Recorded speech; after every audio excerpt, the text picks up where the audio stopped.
Hello, good morning to everyone. In the previous video, we will discuss the concept of resolving power, limit of resolution of the optical instruments. So in case of a telescope, resolving power is equal to d by 1.22 lambda. Limit of resolution is equal to 1.22 lambda by d, and here d is equal to diameter of aperture of the objective of the telescope. Diameter of aperture of the objective of the telescope. For microscope, resolving power is equal to 2 mu sin theta by 1.22 into lambda. Limit of resolution is equal to 1.22 lambda by 2 mu sin theta. Here mu sin theta is numerical aperture of the instrument. So these are the two formulas, and also the problems regarding these two concepts explained in the previous class. So next one, in the wave optics, the last concept is polarization. Polarization, it is one very important and also very easy in the sense of objective level also. Polarization means the transverse nature of the light is known as the polarization of light. The transverse nature of light. The transverse nature of light explain the polarization. Explain the polarization. Generally, suppose it is a point source. It is a point source. The source will be emits the light ray in all directions. Light will be emitted throughout 360 degrees around the source. Point-wise monochromatic source. This emits the light in all directions. For example, as the light is traveling through a medium, the light consists of both the electric field vibrations and also magnetic field vibrations. Electric and magnetic field vibrations are perpendicular to each other and also perpendicular to light propagating direction. This concept is explained in electromagnetic waves. EM waves. Generally, light waves are taken as the electromagnetic waves. For example, let us hear light is propagating perpendicular to plane of the paper in this direction. Light is propagated perpendicular to plane of the paper. The electric field maybe vibrates along this direction or along this direction, like this and like this. So throughout 360 degrees, electric field vibrates. This electric field is perpendicular to light propagating direction. Only let us discuss only the electric field concept here. Therefore, all these electric field vibrations, for our convenience, they are resolved into two perpendicular components. See here, this is the propagation direction. Dot represents the light is propagating perpendicular to plane of the paper like this. Light is propagated perpendicular to plane of the paper. All these electric field vibrations are resolved into only two perpendicular components. One lies along x direction, second one lies along y direction. Therefore, these are the, suppose how do you resolve a vector? It is an xy plane. In this plane there is a vector, electric field E. Let this electric field E makes an angle theta with x-axis. Therefore, E will be resolved into two perpendicular components like Ex and Ey, where Ex is equal to E cos theta and Ey is equal to E sin theta. After resolve the given vector into two perpendicular components, it may be neglected. So in this way, all these electric field vibrations, they are resolved into two perpendicular components only for our convenience. These perpendicular vibrations, they are perpendicular to each other and also perpendicular to light propagating direction. Say it is taken as x-axis and this is taken as y-axis. One of the electric field vibrates along x direction, another electric field vibrates along y-axis, and light is propagating along z direction, which is perpendicular to the plane containing x and y, because x, y and z are the coordinate axes which are perpendicular to each other. Therefore, these perpendicular vibrations, these are the two perpendicular vibrations containing a light. Otherwise, let the light is propagating along this direction from left to right. This is the light propagating direction. These two vibrations must be perpendicular to light propagation, and also they are perpendicular to each other. Suppose one of this electric field is represented by arrow. Another electric field compulsory, it is perpendicular to both propagation and also this vibration. That's why that electric field vibration represents in the sense of dot. Similarly, in this case, it is one of the electric field and another electric field is represented like this. This is the another electric field and this one represents the another electric field vibrations. This is light propagation direction. Light propagating direction taken from left to right. Suppose ikkada one of the electric field vibration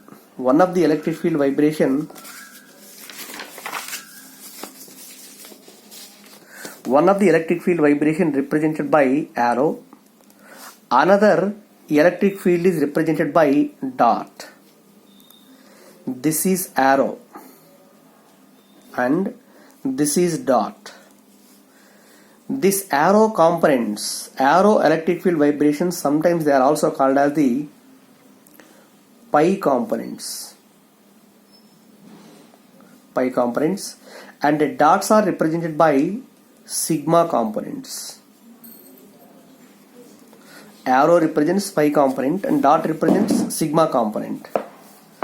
Let here, this is a light propagating direction. Light is propagating like this. This light is having both arrows and dots.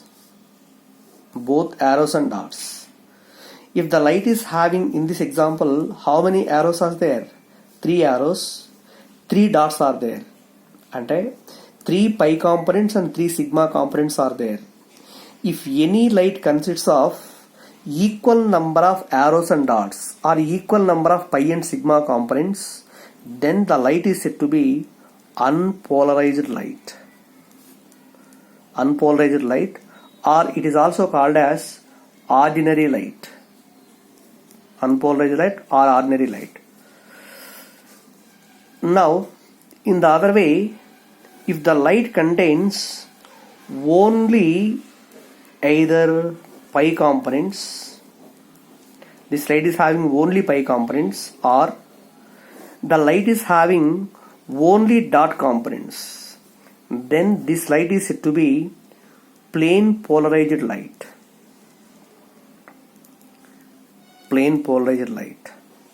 Only the light contains either pi components or sigma components, then the light is said to be plane polarized light. Or if the light is having unequal number of arrows and dots, there are here 3 arrows and only 2 dots, 3 pi components, 2 sigma components. This type of light is said to be partially polarized light. Partially polarized light.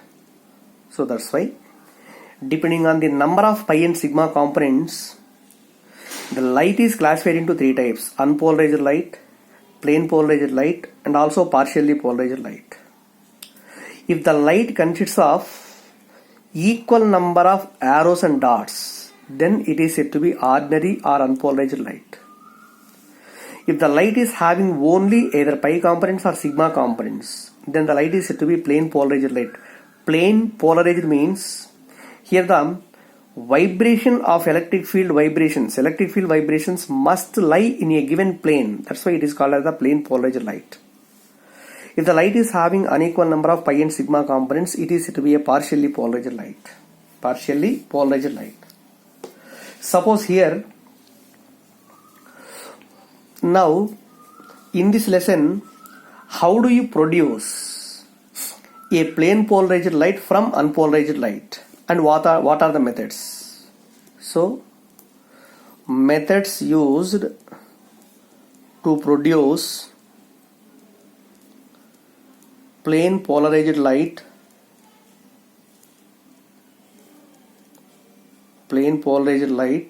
from unpolarized light. What are the methods used to produce the plane polarized light from unpolarized light? The first one, using dichroic crystal method. Dichroic crystal method. Second one, plane polarized light produced by using the method of reflection. Third one, refraction. Fourth one, scattering. Fifth one, double refraction. So these are the methods used to produce the plane polarized light from unpolarized light. First method is dichroic crystal method. Second one, by using reflection. Third one, by using refraction. Fourth one, by using scattering process. And fifth one, double refraction. So step by step I will explain how do you produce the plane polarized light from unpolarized light individually or step by step. So first one, by a dichroic crystal method. First one is dichroic crystal method.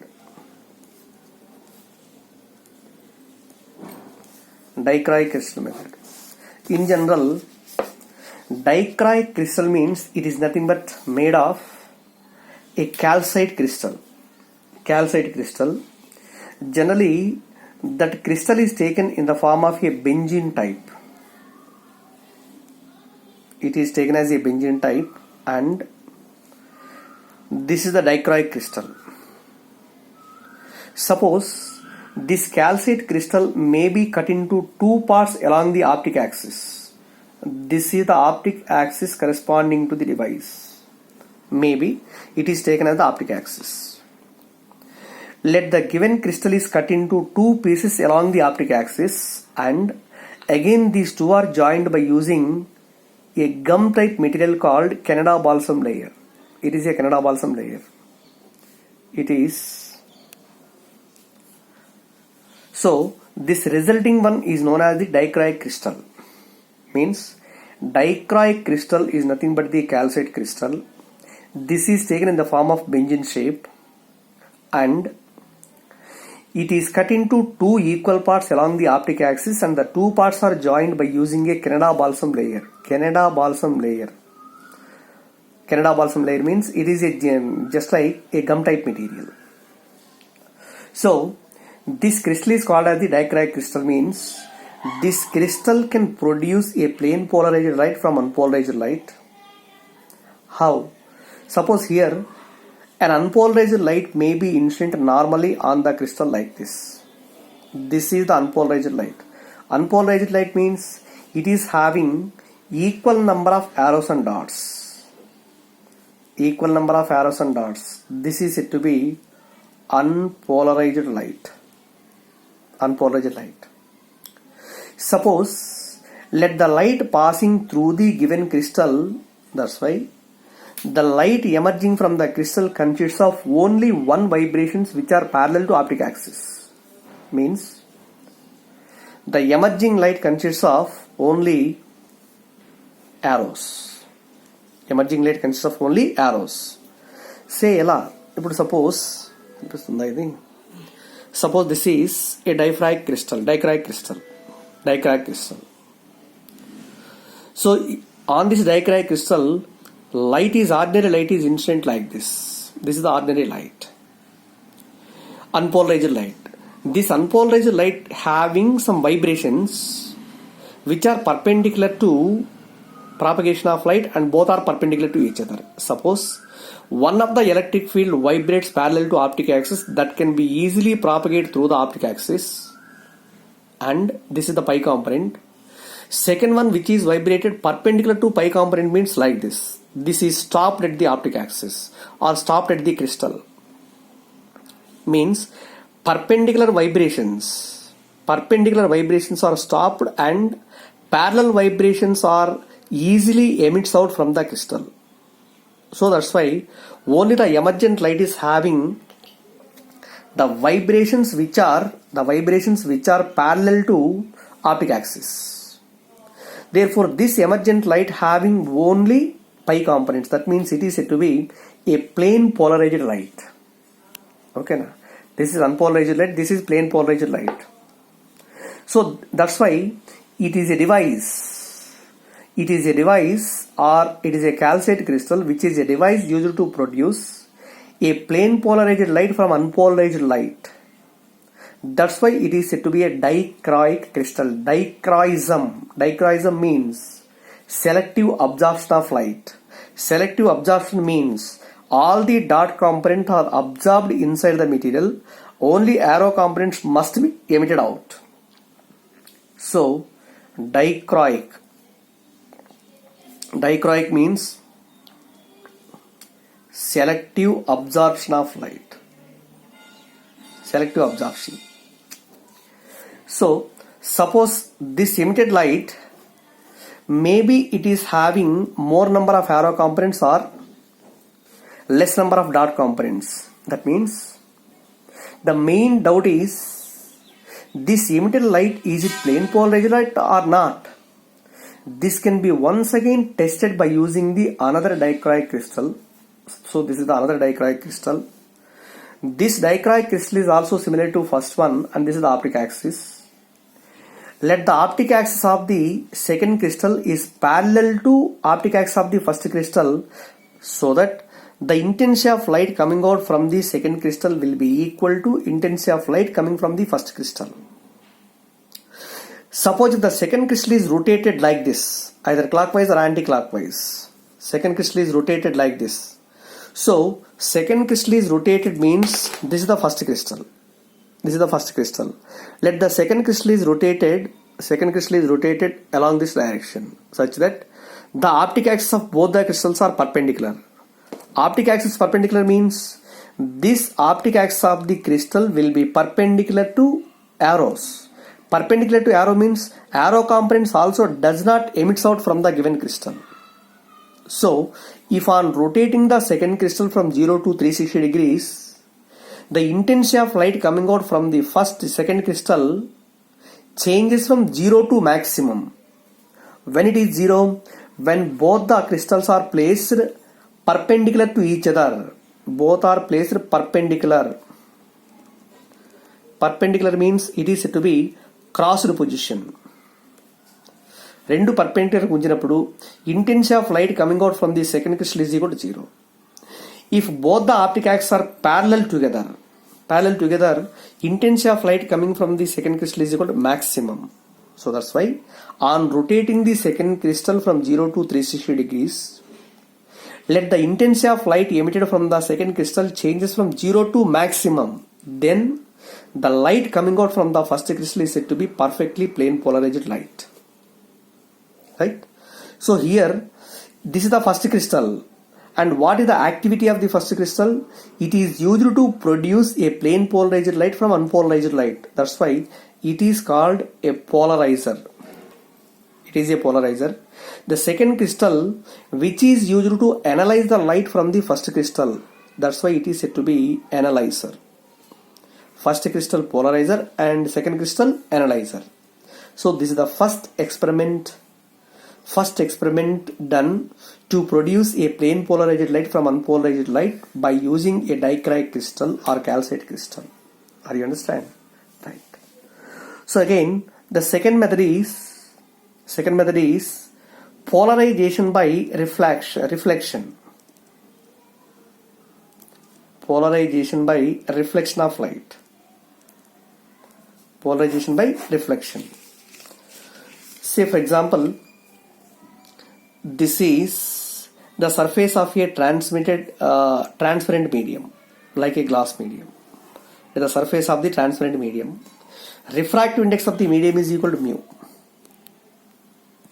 An unpolarized light is made to incident on the surface. XY is the surface anukundam. Unpolarized light is made to incident on the surface along this direction. Unpolarized means it is having both pi and sigma components in equal number.